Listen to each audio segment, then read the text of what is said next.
All right. Hello, everyone. I'm excited to do another live stream here, a live Q&A. For those of you who have not done this before, the way it basically works is, you can put any question you have down in the chat. It'll display on the screen, and I'll do my best to answer it. Whether there's one person in the chat or 100, it doesn't quite matter. It's all going to be the same. I really just want to make a space where people can click on the video and get as close to a live response as possible. I found when I was starting my private practice, I could read a lot and I can watch a lot, which is all really good, but I couldn't really ask much live. And so that's why I want to do this. I'll be hanging out for about a half an hour or so today. If as questions come in, I'll answer them. There may be a bit of a lag between your asking and my response. That's just how the YouTube Live works. Feel free to put your questions down in the chat. If there's some silence, feel free just to hang out with me, do your admin work, do your notes, and then occasionally I'll talk about some topics that have been coming up for me this week. We'll go ahead and get started. So if you're logging in, go ahead and put your questions in the chat and we'll start answering. Happy Friday, by the way. If you have coffee, feel free to drink it. That's the other thing. You'll see me sipping a lot of coffee and water. I always have drinks. I hope that doesn't bother you, but I'm constantly sipping. Let's ask some questions.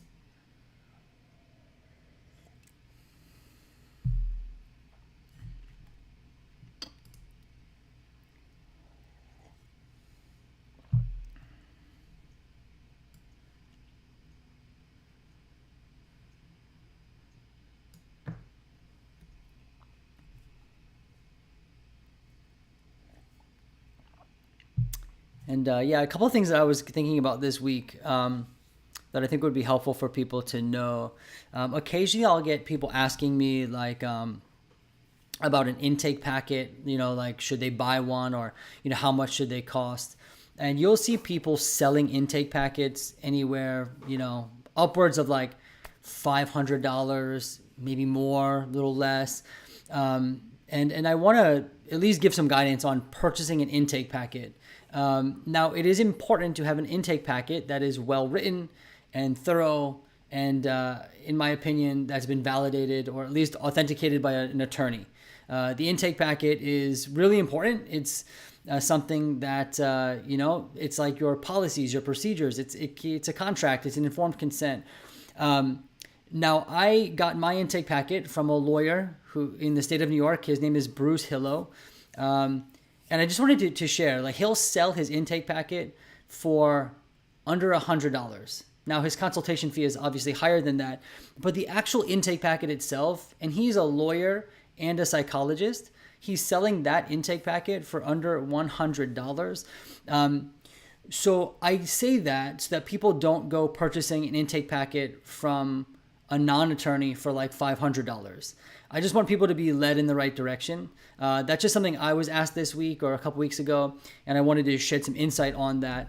You can find an intake packet written by an attorney for under $100. So beware if people are trying to sell you intake packets for over that who are not attorneys. I wanted to at least give some insight there. For those of you just joining, I'm glad you're here. This is a time just to you can hang out, do your admin work, and listen in. If you have questions, anything related to private practice, solo practice, group practice, you can go ahead and put them in the chat, and I'll answer them. I'm going to hang out till 11:30, so feel free to ask your questions.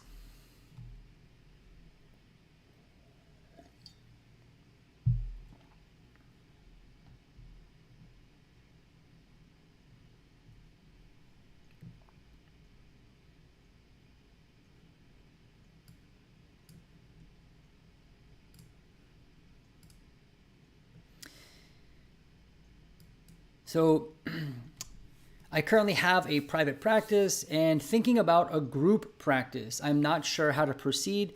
I have applied for a group MPI. What else do I need to do?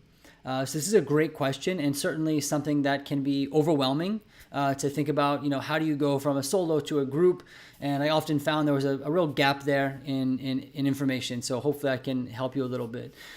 So when it comes to starting a group practice, the first thing you have to think about is having a business entity established. Right, so you have to, I don't know what state you're in, but in New York, you have a couple options. You can do what's called a PLLC, a Professional Limited Liability Corporation, or you can do a PC. But regardless, you need a business entity. So this is going to be the first step. This is going to be required for a group practice because you're going to be hiring. And then following that, you have to, a group MPI is good. Although you might not be required where you are, but a group MPI you're adding some information. Thank you. You're in New York and you have a PLLC. Great. So you already got that established. You got the group MPI. That's really good. So the next thing you have to think about is hiring. Right. So a couple things you have to do. You have to, in order to hire, you have to provide potential employees with a couple types of insurance. These would include like workers' compensation, paid family leave, short-term disability. I actually made a video all about this on my YouTube channel. I'm going to link that down below in the description. It's actually going to walk you through step by step how to start a group practice. It's going to go from solo to group. But these are the things you want to start getting in place. So you want to get those insurances in place. You're going to be an employer. So you want to get those insurances in place for potential employees. You're going to want to establish a payroll software or get set up with payroll. The company I use is Gusto. They work quite well. There's a bunch out there, but Gusto is often recommended by accountants. And I've been using it for a couple years. It works well. I'll leave a link to that down below in the description as well. But setting up with Gusto, they'll walk you through a setup process where you have to open up a taxpayer account or an employer account. Right. So there's all these different steps you have to take. And I'm going to encourage you to watch that video. I'm going to put it down below in the description. It'll actually walk you through each of those steps. And then while you kind of get those things, those like concrete things in place, the insurances and the payroll, you can think about hiring, right? So in order to hire, you're going to need to have employer agreement or employment agreements and contracts, applications and things like that. I mentioned Bruce Hillo, the attorney before in New York. He's who I went to as well for my employment contracts and, my application for potential employees. So that was really helpful. I got all that set up. So those things you want to do. And then also you want to think about putting out job postings on different places, whether it be, word of mouth or LinkedIn, Indeed, those kinds of things. So this would be helpful, I think, probably a helpful start, but definitely watch that video.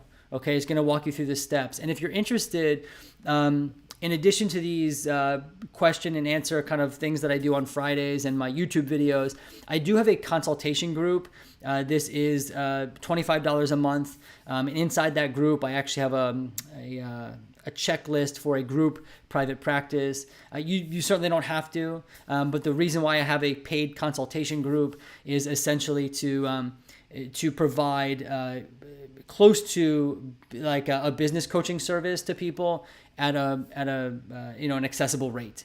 So if you're interested in that group, I'll leave a link down below to that in the description, but hopefully this gets you started.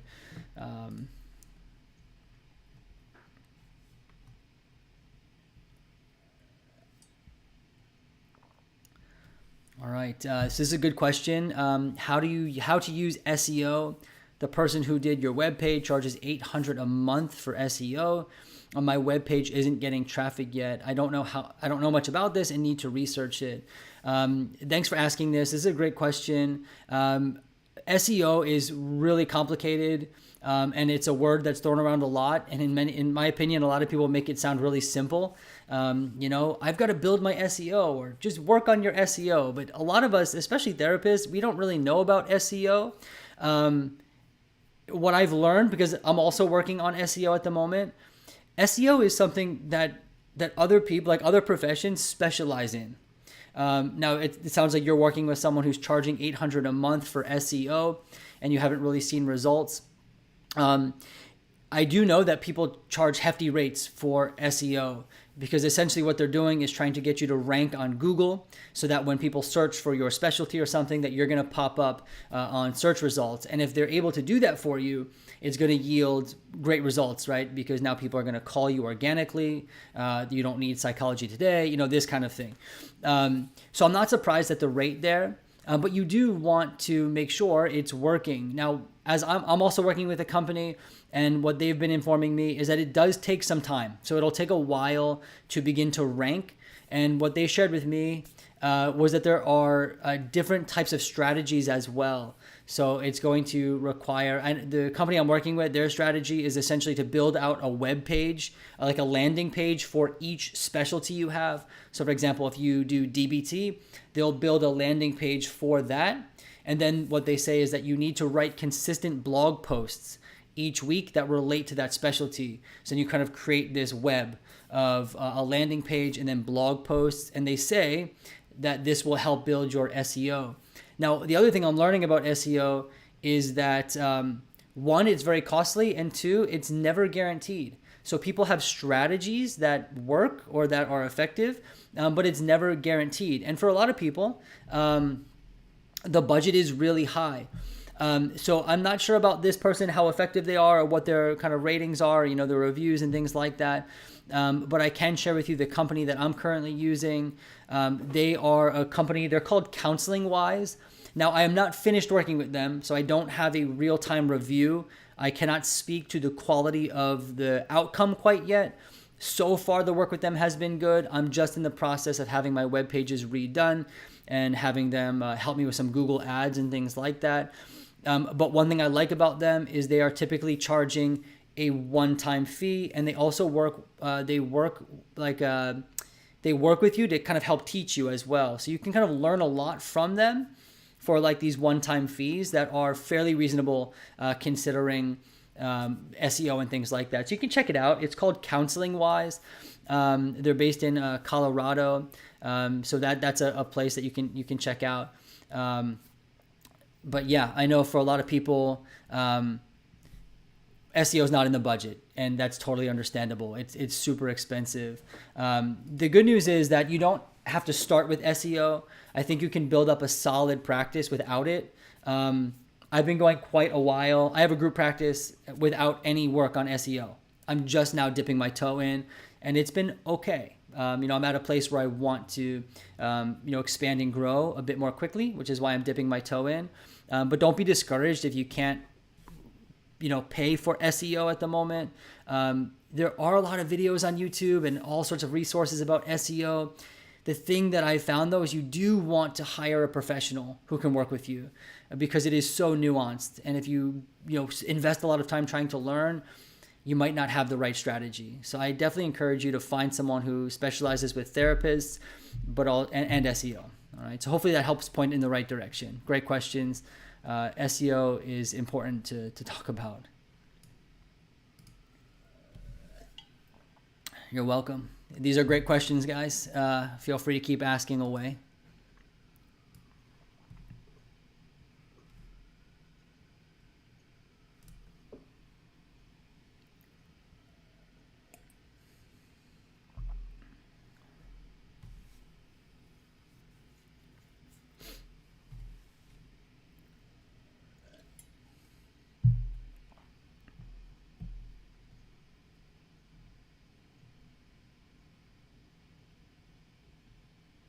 You see me looking down. Sometimes I get people asking me questions in email.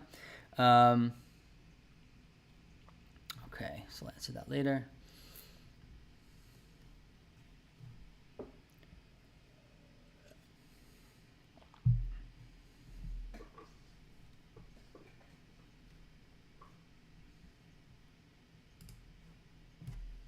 You're welcome. That's what I'm here for. I try to make all of my information as accessible as possible. If you're here for the first time and on this YouTube channel, I have 200 videos or something. My whole philosophy is to prevent any kind of gatekeeping. As someone who started their own practice, I found, I was able to find some information about how to start. Oftentimes the information was kind of vague. I wasn't really able to there was no really concrete steps. So my whole thing is to provide information that's concrete, practical, actionable. Like, how do you actually start a group practice, right? So that's what my videos are kind of geared towards. And I try to, almost everything is free on YouTube. So go ahead and browse those resources.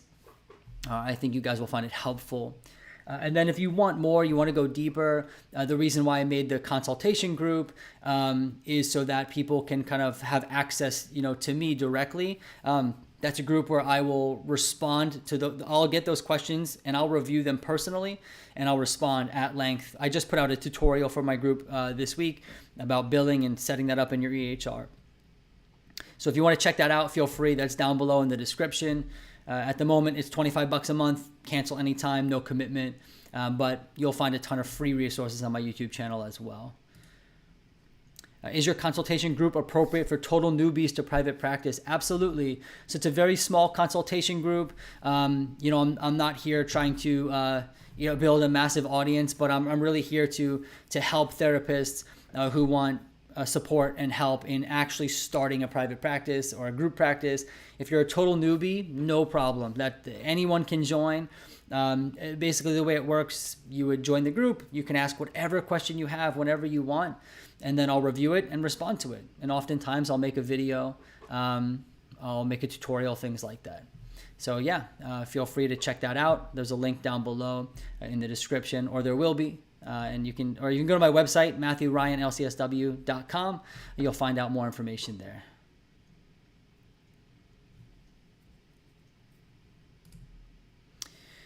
What are your thoughts on using the intake and consent forms in therapy notes or simple practice or an EHR? Would it be a good idea to have an attorney review it before starting to use them?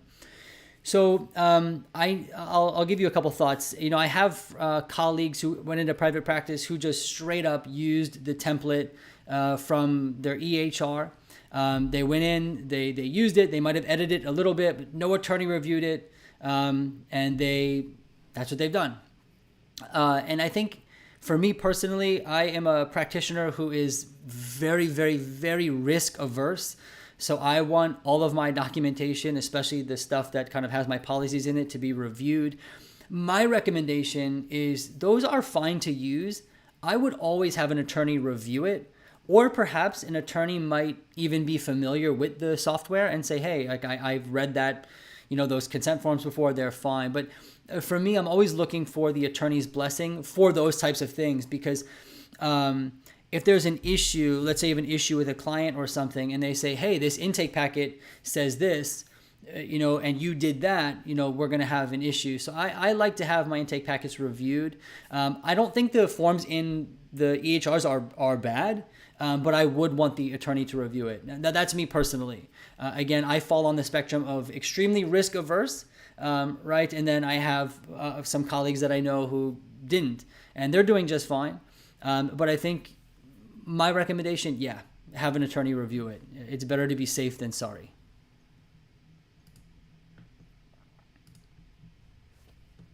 You're welcome. Hopefully that's helpful.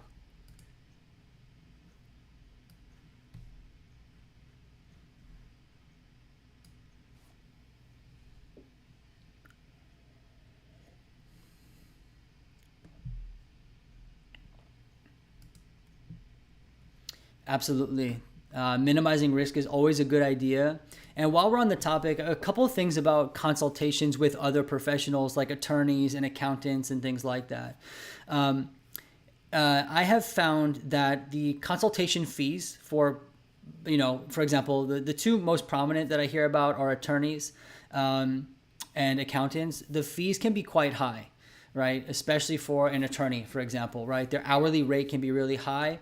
And for a therapist in private practice, perhaps, it's not approachable, or it's, you're just starting, and that cost of the hourly fee for an attorney is too much. I totally understand. It's really difficult sometimes to kind of invest in these consultations, and we might want to kind of take the easy route and kind of skirt around it, or I'll do the consultation later.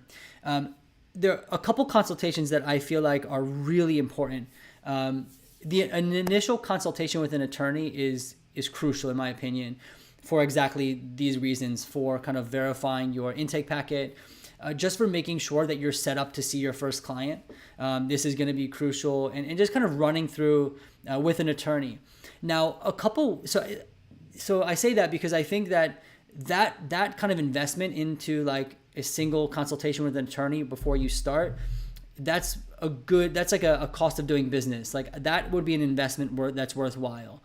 Right. And same thing with an accountant, to make sure you're doing taxes correctly. The reason why I recommend these two consultations and like it's an investment, is because if you don't do those consultations, you do run the risk of having very costly mistakes. Right. So for example, if you I don't know, like let's say you don't consult an attorney and you kind of, I don't know, make a mistake and you breach confidentiality. I don't know. I'm just making this up, right? And it's something you could have prevented by talking to the attorney. That mistake could be a lot more costly in the long run. And with an accountant, if you don't do your taxes properly, or you don't get the right kind of recommendation about how to do taxes, and you just guess, and then at the end of the year you realize, oh my gosh, I didn't do these right, you realize that you pay a lot more in the end than if you just paid for the consultation, right? And now again, I know that these are costly. A couple ways to keep the cost down. And this is how I approach all my consultations with attorneys and accountants. I do all my back-end research, like a ton of back-end research, right? Like YouTube, Google, all that stuff, reading. I read a ton. And I feel like I grasp an idea of what it is that I'm going for, right? So for example, if I'm going to go see an attorney about my first time seeing a client, I start doing research on like first sessions, right? What do I need? The legal requirements, telehealth laws.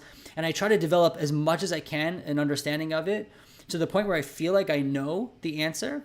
And then I go into the consultation with the attorney and I pretty much verify, or I kind of just make sure that I'm right, or I'm not, right? But what you don't want to do, you don't want to go into the consultation cold with no information. Then you end up spending a lot of extra time clarifying, starting from scratch. So do all of your back-end research, like exhaustive research. Well, I can never be exhaustive, right? But a ton of research. Go into the consultation prepared, and actually you'll end up spending less time in the consultation and perhaps spending less money. Hopefully that's helpful.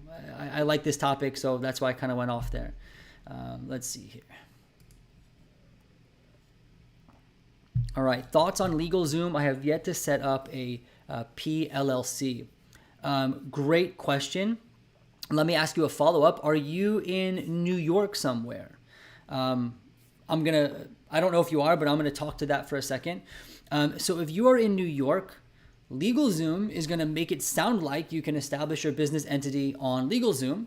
However, you cannot. In the state of New York, and many other states as well, you need what's called a PLLC, which is a little bit different than the LLC, right? So the P stands for professional. And what this essentially does is it designates your business as a business that provides a licensed service. So if you're a therapist, this requires a license to do therapy. And so when you establish a PLLC, you're basically saying that this requires a license, all right? LegalZoom will not do that for you. They will kind of walk you through all these steps of getting an LLC set up, but you often require a PLLC, and then you'll get to the very end and they'll say they can't do it, or they'll charge you and then say they can't do it. However, I do know people who have used LegalZoom to set up just a regular LLC, but I would check with your state. You're mentioning Florida, Tennessee, Oregon, right? Florida. I'm not familiar with those states, but it sounds like, because you had mentioned the PLLC, if your state requires that, most likely LegalZoom cannot help you. You will need to go another route. The company I used actually is called Capital Services. Now, I don't get paid to talk about other companies, right? So this company, I recommend companies that work for me. It's hard to find word of mouth that's like reliable. So the company I used is called Capital Services. I'll leave a link down below in the description. They were really great. They work across multiple states, and they helped me establish the PLLC. They basically took away the administrative burden, and they'd done it before, so they knew all the steps and there was no snags. I worked closely with them to fill out the forms, and they submitted it for me. So if you're interested in establishing a PLLC and LegalZoom is not a good option, check out Capital Services. I'm going to put that link in the description. But beware, LegalZoom cannot establish the professional corporation.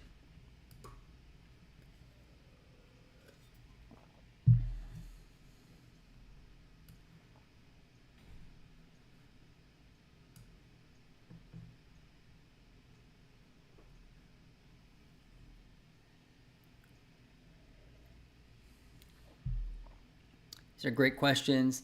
I'm going to hang out for 5 more minutes. Feel free to ask all your questions. I'm going to answer away for the next 5 minutes.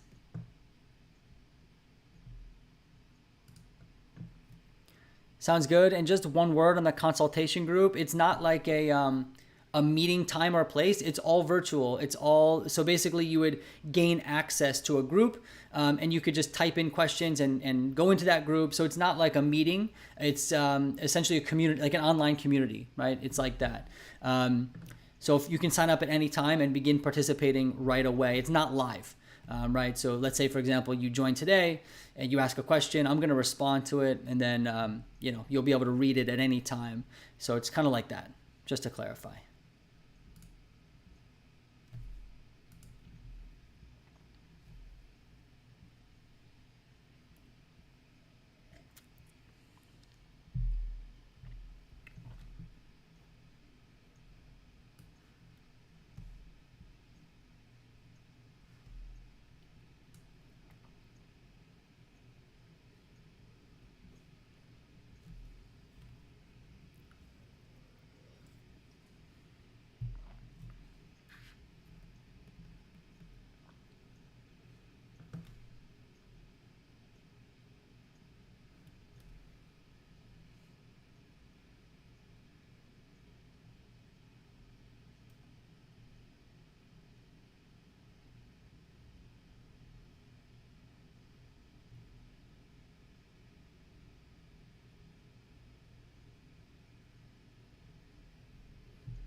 Right. I see we got some viewers still. If anyone has questions and wants to ask them, feel free. Here for another 3 minutes or so. I'm happy to answer as many questions that come through in the next couple of minutes. Also, you'll be able to watch this later if you're just joining. And then also, this is you can see from the title slide. I've done this 12 times or so. So you can always go back and watch the older ones as well. A lot of resources on the YouTube channel.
All right, so we've got about 1 more minute or so.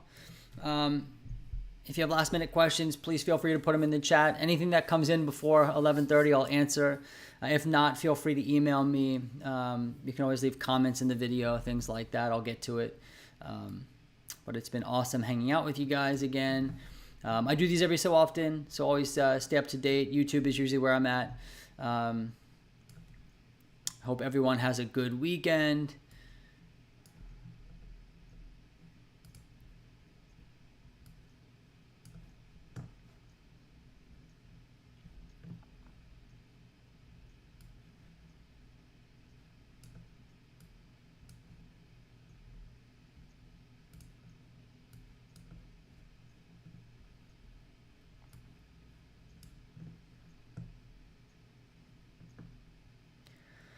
All right, everyone. Have an awesome weekend. It's been great, and I hope to see everyone soon.